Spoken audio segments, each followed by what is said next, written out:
Kanchipuram వకుడా silks నాణ్యత మా ప్రాధాన్యత. మదీనాగూడ, మియాపూర్, హైదరాబాద్ లో త్వరలో శుభారంభం.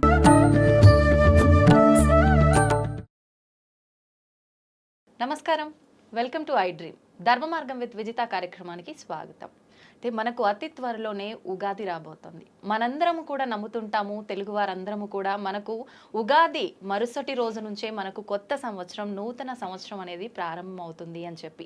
అయితే గత సంవత్సరము క్రోధినామ సంవత్సరము అని చెప్పి మనం విన్నాము, మాట్లాడుకున్నాము. దానికి సంబంధించిన ఇబ్బందులు ఎలా ఉండబోతున్నాయి అనే విషయాలు ఆ పేరులోనే ఉంది అని చెప్పి మనం చాలా భయపడ్డాము. అలాంటివన్నీ కూడా చవి చూడడం అనేది జరిగింది. అయితే ఇప్పుడు రాబోతున్న ఉగాదికి మనకు రాబోతున్న తెలుగు నూతన సంవత్సరము శ్రీ విశ్వవసునామ సంవత్సరము. మరి ఈ సంవత్సరం ఎలా ఉండబోతోంది? మనం క్రోధి అని విన్నప్పుడు క్రోధి అనగానే కోపము అని చెప్పి పేరులో కొంతవరకు మనం అర్థం చేసుకోగలిగాము. అది వాస్తవమా అని, అవాస్తవమా అని. కానీ విశ్వవసునామ సంవత్సరం అంటే మనకు అంతు చిక్కని విధంగా అయితే ఉంది. అసలు ఏంటి విశ్వవసునామ సంవత్సరం, ఎలా ఉండబోతోంది? మనకు గత సంవత్సరంతో పోలిస్తే ఈ సంవత్సరం ఎటువంటి ఇబ్బందులు ఉండబోతున్నాయి, ఎటువంటి మంచి ఫలితాలు ఉండబోతున్నాయి? మామూలుగా ఉగాది అనగానే పంచాంగ శ్రవణం, నిజంగా ఉగాది అనగానే షడ్రుచుల కలయిక, నవనాయకుల ఫలితాలు, ఇలాంటివన్నీ కూడా మన మైండ్లో కదలాడుతూనే ఉంటాయి, మెదలాడుతూనే ఉంటాయి. వీటన్నిటి గురించి క్లుప్తంగా తెలుసుకునేదాకా మనందరికీ కూడా అసలు నిద్రే పట్టదని చెప్పాలి. అయితే వీటన్నిటి గురించి తెలియజేయాలి అనంటే వాటన్నిటిపైన మంచి అవగాహన ఉన్న వ్యక్తి అయితే బాగుంటుంది అనిపించింది. అందుకే ఇప్పుడు నేను ఒక మంచి వ్యక్తిని మీ ముందుకు తీసుకురాబోతున్నాను ఈ విషయాల గురించి చర్చించడానికి. ప్రస్తుతం నాతో పాటు ఉన్నారు ప్రముఖ ఆధ్యాత్మికవేత్త, పంచాంగకర్త. ఆయన పంచాంగ శ్రవణము అనంటే మీ అందరికీ ఎంతో సుపరిచితం. ఆయన మీ అందరికీ ఎంతో సుపరిచితం. ఆయన గురించి నేను పెద్దగా చెప్పాల్సిన అవసరం లేదు. ఆయనే బ్రహ్మశ్రీ చిలకమర్తి ప్రభాకర చక్రవర్తి శర్మ గారు. ఇప్పుడు వారితో మాట్లాడి మరిన్ని విషయాలు తెలుసుకునే ప్రయత్నం చేద్దాం నూతన సంవత్సరానికి సంబంధించి. నమస్కారం అండి. నమస్కారం అండి. ఎలా ఉన్నారు? బాగున్నాను.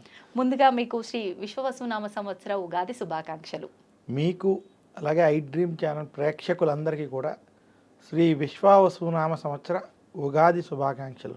ధన్యవాదాలండి. నా తరఫున, మా ప్రేక్షకులందరి తరఫున కూడా. విశ్వవసునామ సంవత్సరంలో కర్కాటక రాశి వారి ఫలితాలు ఎలా ఉండబోతున్నాయండి?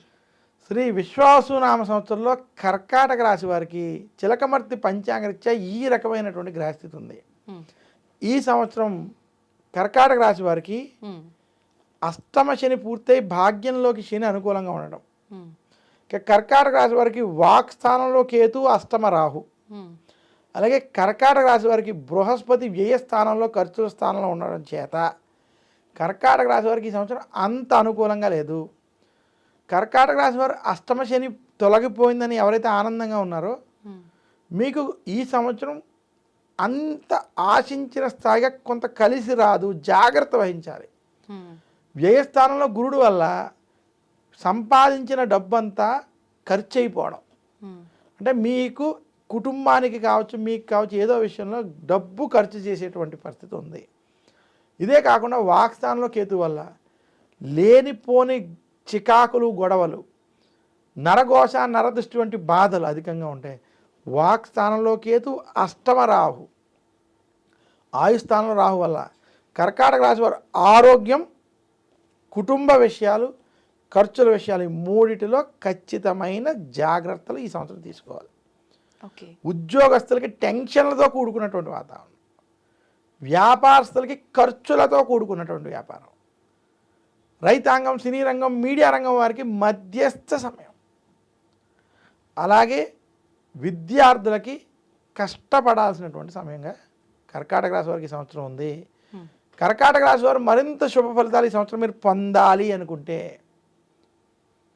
దక్షిణామూర్తికి, దత్తాత్రేయుడిని గురువారం పూజించడం, నవగ్రహ పీడాహార స్తోత్రాన్ని మీరు నిత్యం పారాయణం చేసుకోవడం, అలాగే దక్షిణామూర్తి స్తోత్రాలను పఠించుకోవడం చేత ముఖ్యంగా అనారోగ్య సమయంలో మాత్రం మంగళవారం కానీ, శనివారం కానీ దుర్గాదేవిని, సుబ్రహ్మణ్యుణ్ణి, అలాగే విఘ్నేశ్వరుణ్ణి పూజించడం చేత మరింత శుభ ఫలితాలు మీకు పొందగలరు.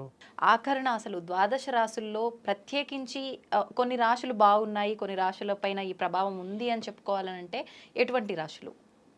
మనకి శ్రీ విశ్వవసునామ సంవత్సరంలో ఈ 12 రాశుల్లో అద్భుతంగా ఉన్నటువంటి ఏమైనా రాశులు అంటే ఈ సంవత్సరం వృషభ రాశి, తులారాశి, ఉమ్, కన్యా రాశి, ఈ 3 రాశులకి ఈ సంవత్సరం అద్భుతంగా ఉంది, కలిసి వస్తుంది.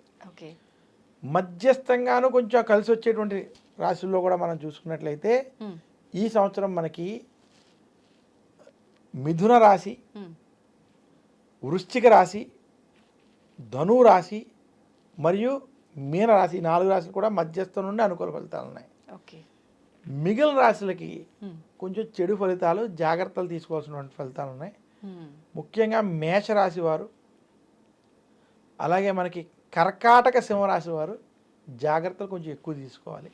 ఉమ్, మకర రాశి వారు కూడా కొంచెం మధ్యస్థంగా ఉంది, వారు కూడా జాగ్రత్తలు తీసుకోవడం వల్ల ఓకే. కలిసి వస్తుందని సూచిస్తున్నాను.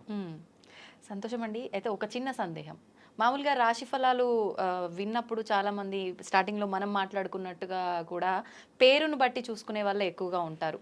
అయితే పేరును బట్టి చూసుకున్న వాళ్ళకి ఇది 100% మాత్రం వర్తించదు, అది వాళ్ళ వ్యక్తిగతాన్ని బట్టి ఉంటుందంటారు కదా, దీన్ని ఎవరు ఎంతవరకు తీసుకోవచ్చు అంటారు?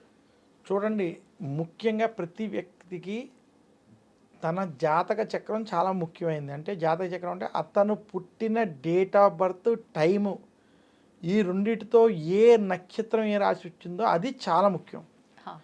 కొన్ని సందర్భాలు ఎవరి దగ్గరైనా నేను పుట్టిన సమయం లేకపోతే కనీసం డేట్ ఆఫ్ బర్త్తో ఆ రాశిని తీసేటువంటి ప్రయత్నం 100కు ఒక 80% అన్న విషయాల్లో చెయ్యొచ్చు. ఒక 20% అది కూడా చేయలేం, పాదాల భేదాలు రావచ్చు ఏదైనా. అందువల్ల మీ డేట్ ఆఫ్ బర్త్ టైం, కనీసం డేట్ ఆఫ్ బర్త్తో ఏ నక్షత్రం ఉన్నదో, ఏ రాశి ఉన్నదో అలా రాశి వాళ్ళు మాత్రమే ఈ రాశి ఫలితాలు వర్తిస్తాయి. ఓకే. ఆ డేట్ ఆఫ్ బర్త్ టైం ప్రకారం మీరు పేరు పెట్టుకుంటే, మీ పెద్దల పేరు పెట్టగలిగితే ఆ పేరు ప్రకారం ఉన్నటువంటిది అప్పుడు వర్తిస్తుంది. కానీ అలా ఈ రోజుల్లో 100% మందికి లేదు. అందువల్ల ఇది మనం ఎక్కువ ప్రాధాన్యత ఇవ్వకుండా మీ డేట్ ఆఫ్ బర్త్ టైంని బట్టి ఏ రాశి ఉందో ఆ రాశి ఫలితాలు, ఈ గోచార ఫలితాలు మనం చూసుకోవాలి.